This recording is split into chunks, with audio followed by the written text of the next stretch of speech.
Dis alles of niks. Daar is geen tussenin nie. Dit is of die geloof in hom en vergifnis van sonde, of wanneer hy terugkeer, kom hy terug om die lewendes en die dooies te oordeel, en die bepalende faktor is of jy daardie naam aangegryp het.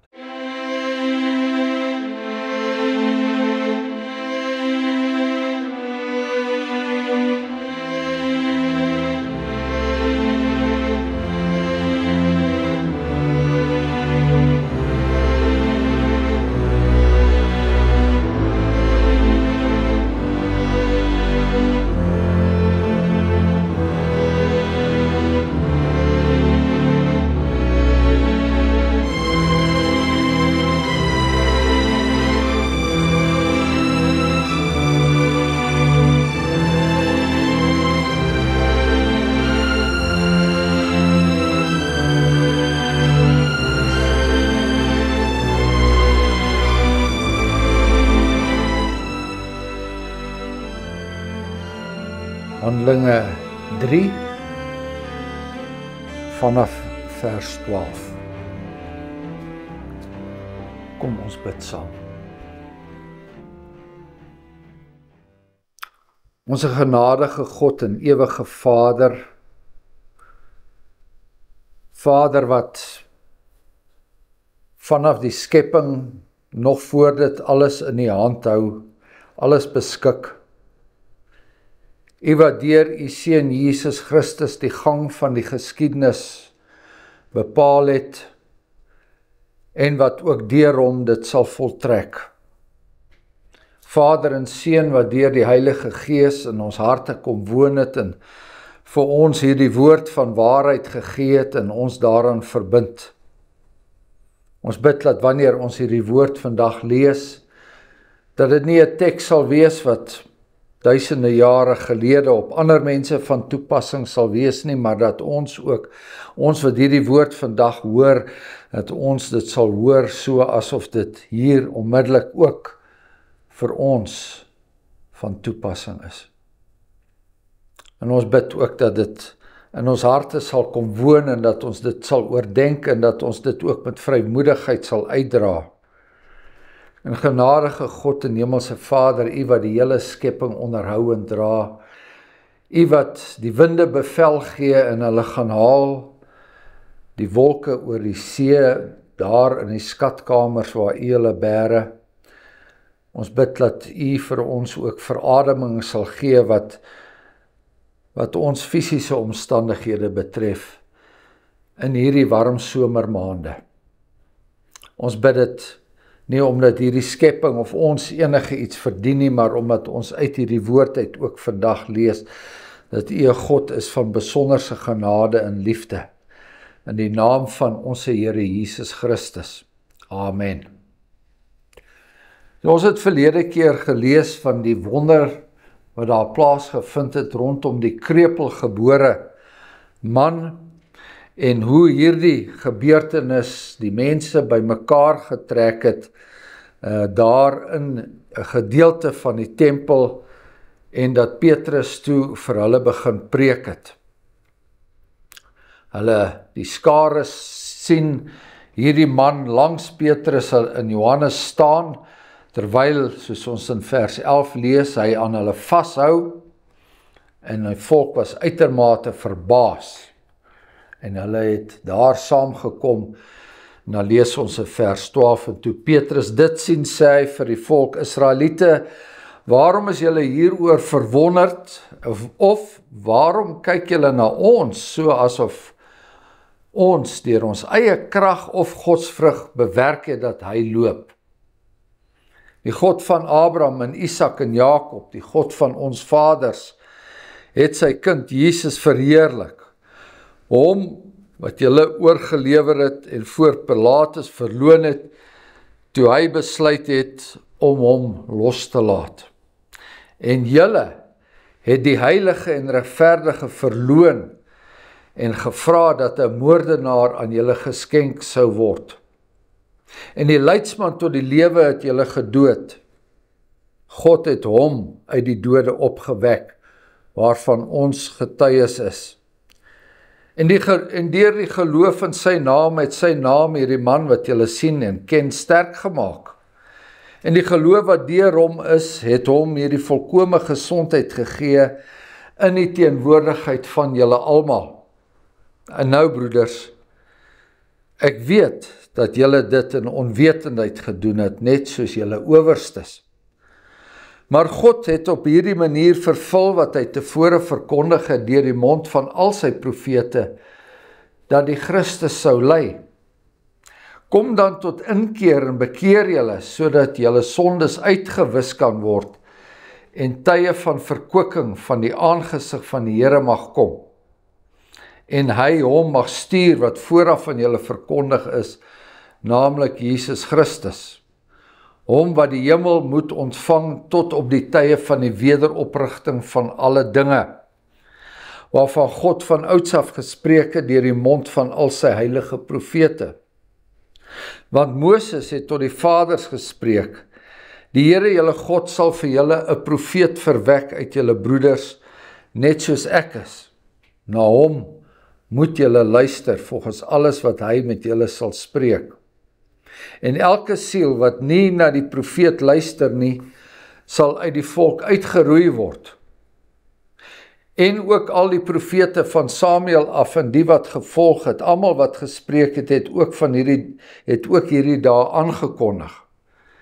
En julle is kinders van die profete en van die verbond wat God met ons vaders gesluit het, toe hy vir Abraham gesê het, en in jou saad sal al die geslagte van die aarde geseën word. God het, nadat hy sy kind Jesus opgewek het, hom eers vir julle gestuur, om julle te seën deur elkeen van sy booshede te bekeer. So, dit is 'n absolute radikale preek. 'n Preek wat aan hierdie mense wat met die bepalings van die ou verbond in die Ou Testament goed bekend was, 'n preek wat vir hulle die verskriklike realiteit voorhou van die betekenis van Jesus Christus se koms. Dis alles of niks. Daar is geen tussenin nie. Dit is of die geloof in hom en vergifnis van sonde, of wanneer hy terugkeer, kom hy terug om die lewendes en die dooies te oordeel, en die bepalende faktor is of jy daardie naam aangegryp het. En nou praat Petrus en hy praat met mense wat goed bekend was met die geskrifte uit die Ou Testament, soos ons ook goed bekend behoort te wees daarmee. En die eerste ding wat hy vir hulle sê, dit het ons nou alreeds oor gepraat, hy sê, en hy noem hulle Israeliete. So met ander woorde, kom ons praat met julle binne die konteks van dit wat ons almal is. Ons is almal Israeliete. Terloops is net 'n tersydelikse opmerking. Die mense wat die Israelvisie aanhang, sê dat die Israeliete is die verlore 10 stamme, hulle is weggevoer en hulle het uiteindelik in Europa geland en hulle is die blankes van vandag. Maar hier word hierdie mense, wat andersins Jode is, word aangespreek as Israeliete. Israeliete, waarom is julle hieroor verwonderd, of waarom kyk julle na ons aan asof ons deur ons eie krag en godsvrug bewerk het, dat hy kan loop? Met ander woorde, die apostel Petrus doen wat alle goeie predikers behoort te doen, en dit is hy deflekteer die aandag van hom af weg na die Here toe. Nie ek nie, die Here. Wie is tot hierdie dinge bekwaam, skryf Paulus, en dan sê hy, niemand is tot hierdie goed bekwaam nie. Net die Here Jesus Christus maak jou bekwaam om enigstens iets van hierdie verborgenhede te verkondig. En nou kom hy weer terug, die God van Abraham, met ander woorde, dis ons God, wat ons gemeen het, en Isak en Jakob, die God van ons vaders, net soos ons ook, daar dieselfde God in gemeen het, vandag as gelowiges. Abraham staan bekend as die vader van alle gelowiges. Hy is die een wat voorgegaan het, en hy is die een wat vandag ook ons vader is, het sy kind Jesus verheerlik, en ek het verlede keer gesê, dat ons hierdie kind moet interpreteer as knegg. Dis 'n tweede manier waarop die woord vertaal kon word, as 'n knegg, en dit is verwys na die knegpessasies, wat daar vanaf Jesaja 40 af plaasvind, die knegpessasies, waarin die koms van die knegg van die Here aan die volk verkondig word, en wat hy alles gaan doen, en so meer, waarvan die bekendste knegpessasies, alhoewel ons eintlik al die knegpessasies behoort te ken, die bekendste een is daardie een uit Jesaja 52, Jesaja 53. Hom wat julle oorgelewer en voor Pilatus verloon het, toe hy besluit het om hom los te laat. Wat het die volk geskree daar voor Pilatus? Ons het geen ander koning nie, ons erken geen ander, net die keiser is ons koning, hierdie man is nie ons koning. En dit was die gevoel van die massas op daardie stadium, toe hulle gesien het dat Jesus gaan niks doen om homself teen hierdie Romeine en teen hierdie owerpriesters en wie ook al te verdedig nie. Hy gaan niks doen nie, en met ander woorde, en daar draai hulle teen hom, en hulle wil niks meer met hom te doen hê nie. Hulle verwerp hom. Hom wat julle oorgelewer het, julle het hom oorgelewer, dis nie die owerpriesters nie, dis die hele volk wat hom oorgelewer het. Hulle het dit in daad gedoen, maar julle het dit eintlik maar self was aandadig daaraan. Voor Pilatus verloon het, Pilatus het gesê, hoor hierso, hierdie man is onskuldig. Hulle het gesê, nee, hy is nie onskuldig nie, hy moet met die dood gestraf word. En julle die heilige en die regverdige verloon. Ja, nou kom hier 'n verskriklike aanslag, want die heilige en die regverdige is begrippe wat reeds in Daniël 8 bekend was as 'n messiaanse begrip, die heilige, en dan Jesaja 53, die regverdige. Hier dat ons nou so pas na die knegpessasies verwys, Jesaja 53 vers 11, sê, weens die moeitevolle lyde van sy siel sal hy dit sien en versadig word, deur sy kennis sal my knegg, die regverdige. Daar kom die verbintenis met Jesaja, baie regverdig maak, en hy sal hulle skuld dra. Hulle het hom verloon, en gevra dat 'n moordenaar, hy bring hulle terug na daardie dag van die veroordeling van die Here Jesus Christus, en wys op die mense en hulle aandeel daarin. Gevra dat 'n moordenaar aan julle geskenk sou word.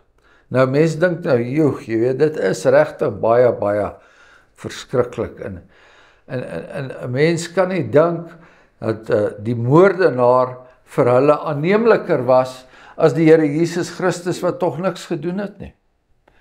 Maar as ons nou, om dit nou net 'n bietjie aktueel te vat, en ons leef nou in 'n tyd waar daar aan 'n moordenaar parool geskenk gaan word. En die mense gaan so aan asof hierdie 'n messiaanse figuur is wat nou terugkom weer tot die volk, en jy weet, en almal juig daaroor en almal is bly daaroor, en so aan die feit van die saak is, hierdie man is 'n moordenaar volgens die Here se wet, moes hy met sy eie lewe geboet het. Nou is hy's 'n held. En jy weet, die mense sê, jy weet, maar moes hy nie al lankal vrygelaat geword het nie, en die tipe ding, en dis die mentaliteit van die mensdom. Hulle gaan net so. Daar's geen niks op pyl te trek nie. As jy by die menings van die skares kom, by die menings is daar op niks om op pyl te trek nie. gevra dat 'n moordenaar aan julle geskenk word en die leidsman tot die lewe het julle gedood. Met ander woorde, die een wat lewe neem, wou hulle hê, en die een wat lewe gee, die leidsman tot die lewe, wou hulle dood hê. En dit is die omvang van dit wat hulle gedoen het.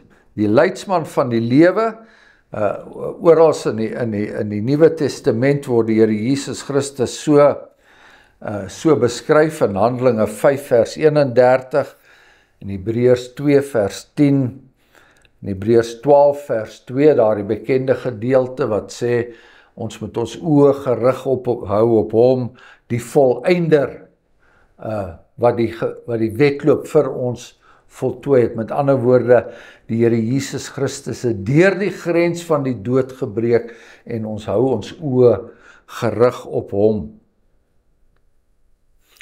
Ja, so hy is die leidsman tot die lewe en God het hom uit die dode opgewek. En daardeur is hy toe regverdig verklaar. Ons het nou al 'n paar keer daaroor gepraat. Alles wat die volk teen hom gehad het, die beskuldigings, alles wat die owerpriesters en die skrifgeleerdes en die ouderlinge teen hom gehad het, die Joodse raad teen hom gehad het, alles wat die volk teen hom gehad het, het God eenvoudig uit die pad geneem deur hom uit die dode op te wek. En Petrus sê, ons is getuies van wat ek nou sê.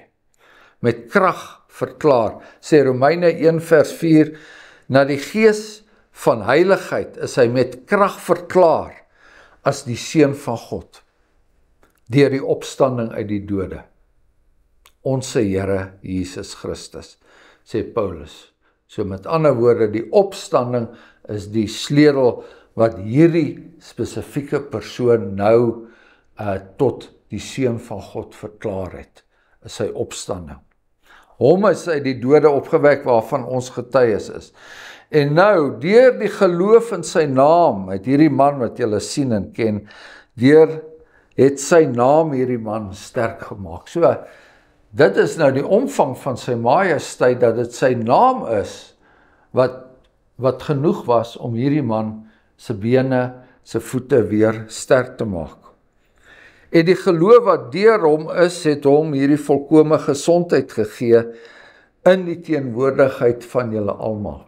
So, nie dat hierdie gedeelte probeer sê, dat as jy geloof het, dan kan enige iets gebeur nie, of nie dat hierdie gedeelte sê, dat jy moet geloof hê, voordat daar 'n wonderwerk kan gebeur nie, ook die geloof self is 'n gawe van God, skryf Paulus in sy brief aan die Romeine in die 2de hoofstuk. So daar's is alles net genade, maar ek verkondig nou aan julle die evangelie, dat julle hierdie dinge moet sien en verstaan en glo. En nou, broeders, jy is nie nou meer Israeliete nie, dis nou broeders, want die apostel Paulus, wat self 'n swakke mens was, een van die apostels wat weggehardloop het, soveel keer geval het self, hy sien homself nou ook as deel van hierdie mense wat hier voor hom staan. Ek weet dat julle dit in onwetendheid gedoen het. So, dit is so. Hulle het nie van beter geweet nie. Alhoewel al die geskrifte tot hulle beskikking was, het hulle dit nie geweet nie. Nou leef hulle in die era van die uitstorting van die Heilige Gees en nou gaan hulle oë oop vir geestelike waarhede in onwetendheid gedoen het. Net soos julle owerstes. En dit is nie dat daai owerstes vrygespreek gaan word nie. Hulle sal eendag daaroor moet verantwoording doen. Het is nie dat hulle vrygespreek gaan word nie, maar ons weet daar was ook onder daai owerstes, was daar ook mense wat uiteindelik gered is. Soos die apostel Paulus self. Hy was 'n uitgeleese fariseer gewees. Maar God het op die manier vervul wat hy tevore verkondig het deur die mond van al sy profete. Ons het reeds Jesaja 53 genoem. Ons het, kan dink aan Psalm 22, die daai bekende Psalm, o God, waarom het U my verlaat? En alles wat daarin is, profetiese woorde, al hierdie dinge is reeds daar in die Ou Testament gewees, dat die Christus sou lei.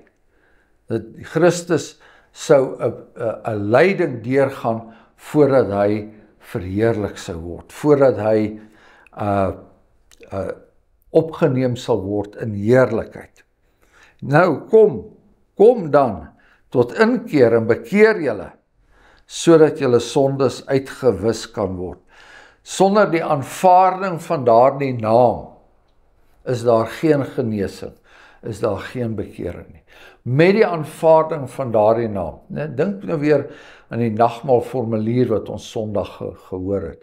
Christus en al sy weldade aanneem. Met die aanneem van daardie naam kom sonde vergifnis. Dit word net eenvoudig weggevat. Al was dit so hoog as die hemel en so ver, hy verwyder dit so ver as wat die ooste verwyder is van die weste. Uitgewis kan word. Daar's nie eers meer een enkele een daar. En tye van verkwikking van die aangesig van die Here kan kom. Verkwikking.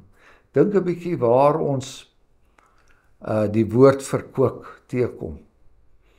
Psalm 23. Na waters waar rus is, lei hy my heen. Hy verkwik my siel. Daardie gedagte van weer nuut maak, weer verfris, weer my oë kan oopmaak vir die wonderlike genade, vir die wonderlike liefde van God, wat al die ander dinge in hierdie wêreld oorheers. Hy verkwik my siel. Dit is wat die Here doen. Siel wat, o my siel, waarom terneergebo en wat buig jou in my? Psalm 42, 'n menigmaal het hy jou druk laat verwissel in geluk. God is een wat verkwik. Tye van verkwikking in die aangesig van die Here mag kom. Nou sonder dat die volk dit weet, en miskien sonder dat ons dit weet in ons dae, kom die gelowiges, die kinders van God, die Israeliete, die kinders van Abraham, kom in tye van terneergedruktheid. Kom in tye van alles, en ons praat nie net van individue nie, maar ons praat van die geloofsgemeenskap self. Daar's geen vooruitsig nie. Ons sien nie 'n uitkoms nie. Die mense kom nog na die tempel toe en hulle gaan deur die offers en die priesters is nog daar en dit is die wonderlikste tempel wat daar is en daar is niks beter nie. En tog is hulle terneergedruk. Tog is hulle onbevredig. En dit is weer die feit dat die offers kon nooit die sondes wegneem nie. Die offers was maar alles net tydelik van aard. Seremonieel gewys op die koms van die Messias. Sodat daardie tyd mag aanbreek en nou maak Petrus hier 'n sprong in vers 20 en hy hom mag stuur wat vooraf van julle verkondig is. Dis nou verkondig is deur die profete, naamlik Jesus Christus. So hier sê hy dat 'n gelowige voorbereide volk is die een wat nou gaan bid dat Christus weer gaan kom. En dis presies wat Johannes die Doper ook verkondig. En Johannes die Doper het nie net die koms van die Here Jesus Christus sy pad oopgemaak nie. Hy het ook die wederkoms van Christus het hy voorspel. Trouwens, dit was Johannes die Doper se grootste dilemma, is dat Christus nie gekom het en alles gedoen het van sy koms, dat hy sommer die wederkoms ook voltrek het en dat hy die koring van die kaf sou skei en dat hy die sonde finaal sou uitroei onder die volk en diegene wat kaf is wegstuur nie. Nee,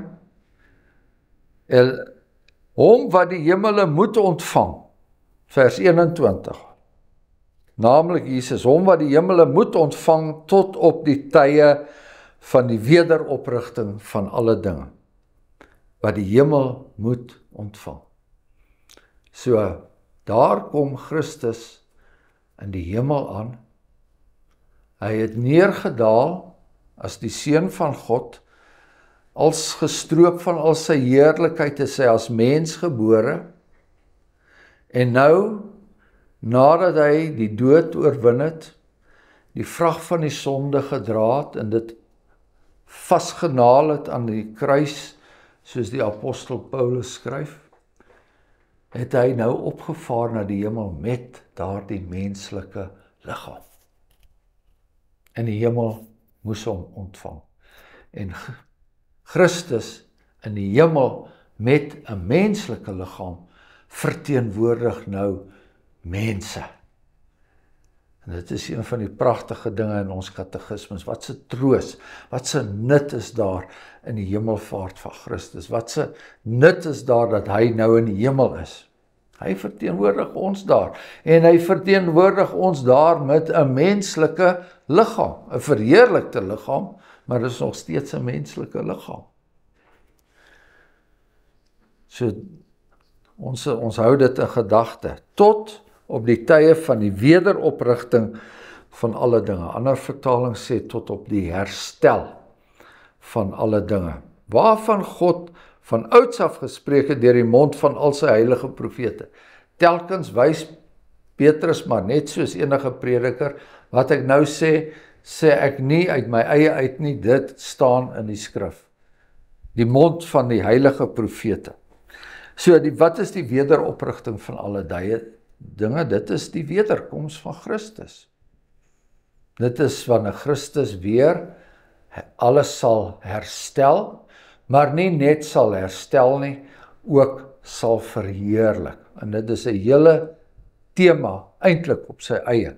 Die wederkoms van Christus, dat daardie koms van hom nie net 'n herstel was, soos dit was voor die sondeval nie, maar dat dit ook 'n verheerliking sal wees, want orals waar die Here Jesus Christus optree in die geskiedenis, volg daar groter heerlikheid. En mense sê, maar hulle kan nie verstaan. Ek weet dat God toegelaat het dat Adam en Eva, dat al daai dinge gebeur het en so meer en meer nie. En die Here, die almagtige verbondsgod het Christus in gedagte gehad en hy het groter heerlikheid vir hierdie skepping in gedagte gehad as wat die mens ooit kon droom.